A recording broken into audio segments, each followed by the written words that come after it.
Thank you. Ms. Omar. Thank you, Chairman.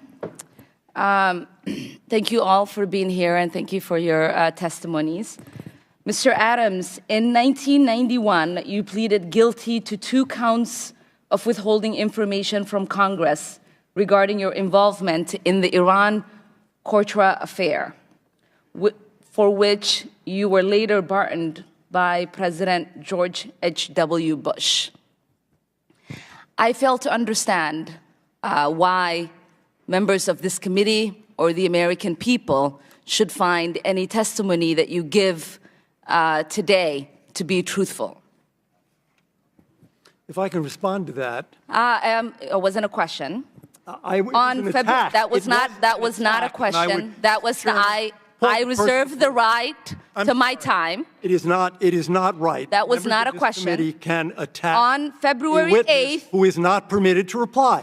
That was not a question. Thank you for your participation. On February 8th, 1982, you testified before the Senate Foreign Relations Committee about U.S. policy in El Salvador.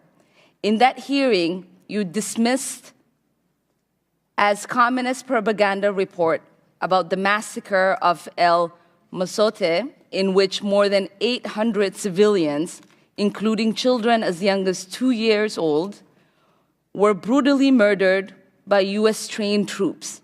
During that massacre, some of those troops bragged about raping a 12-year-old girl before they killed them.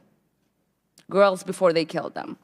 You later said that the U.S. policy in El Salvador was a fabulous achievement. Yes or no, do you still think so?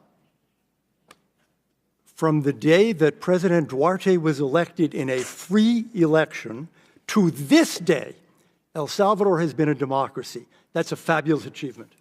Yes or no, do you think that massacre was a fabulous achievement that happened under our watch? That is a ridiculous question, and I yes or no? No. I will take that as a yes. I am not going to respond to that kind of personal attack, which is not a question. Yes or no, would you support an armed faction within Venezuela that engages in war crimes, crimes against humanity or genocide, if you believe they were serving U.S. interest, as you did in Guatemala, El Salvador, and Nicaragua? I am not going to respond to that question. I'm sorry. I don't think this entire line of questioning is meant to be real questions, and so I will not reply.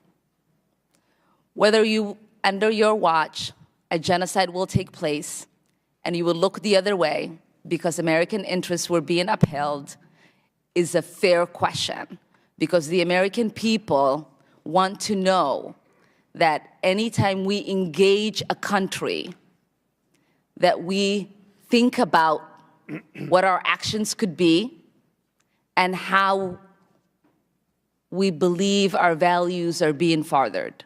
That is my question. Will you make sure that human rights are not violated and that we uphold international and human rights?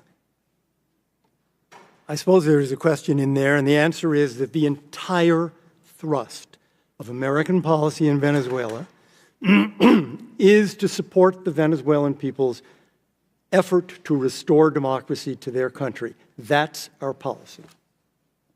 I don't think anybody disputes that. The question I had for you is that does the interest of the United States include protecting human rights and include protecting people against genocide? That is always the position of the United States. Thank you. I yield back my time. Mr. Watkins.